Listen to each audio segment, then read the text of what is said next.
Mezzo, mezzo. ตอนเคยบอกมีเจ้าตอนนั้นมัน feeling me เจ้าว่ามีใครถ้าเจ้าอยู่คนดีชีวิตเคยไว้คนเดียวให้อยู่เป็นปีความสุขเจ้าอยู่นั้นเขาไม่อยากให้เจ้าเป็น FC ตอนเคยบอกมีเจ้าตอนนั้นมัน feeling me เจ้าว่ามีใครถ้าเจ้าอยู่คนดี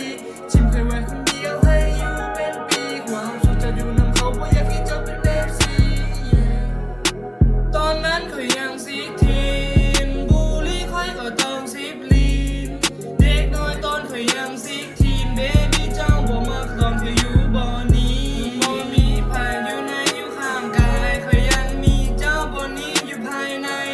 เลยบอกว่าหากให้เจ้าต้องเสียไปแต่สุดท้ายเขาก็ต้องมาเสียดายทำให้บ่มีเจ้าตอนนั้นมัน feeling me เจ้าบ่ทันมีเพลงถ้าเจ้าอยู่คนดีจะมาจิ้มค่อยไปถ้าเจ้าอยู่เป็น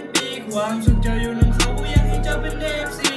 ตอนเคยบอกมีเจ้าตอนนั้นมัน feeling me เจ้าบอกมีเพลงถ้าเจ้าอยู่คนดีจะมาชิมเคยไปถ้าเจ้าอยู่เป็นปีความสุขเจ้าอยู่นั้นเขาอยากให้เจ้าเป็น FC เคยหากันมาสำใดในมือหนึ่งต้องแยกย้ายเจ้าบอกว่าเจ้าอยากไปความเป็นจริงเจ้าช้ำหายเจ้าบอกคิดจะห้ามความเป็นจริงต้องทำใจเจ้าก็เลยบอกมาตัวเคยเลยบอกมีภัยความเจ็บปวดที่มีเคยฝังไว้อยู่ภายในเจ้าบอกว่าเจ้าบ่หาค่อยก็เลยต้องหลงไหลอยากได้เจ้ากลับมาบอกว่าเจ้ายังสงสัยความรักที่เจ้าบอกว่าต้องรอว่าคมไปตอนนั้นตอนเคยยังซีทีนบูลลี่ค่อยก็ต้องซีปลีนเด็กน้อยตอนเคยยังซีทีนเบบี้เจ้าบอกมาตอนเคยอยู่บ่อนตอนเคยบอกมีเจ้าตอนนั้นมัน feeling me เจ้าบ่ทันมีเพลงถ้าเจ้าอยู่คนดี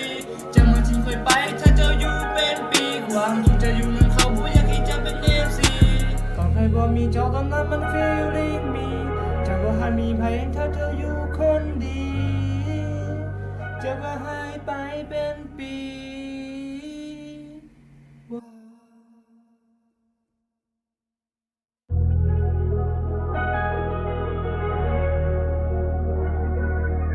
Mezzo, mezzo.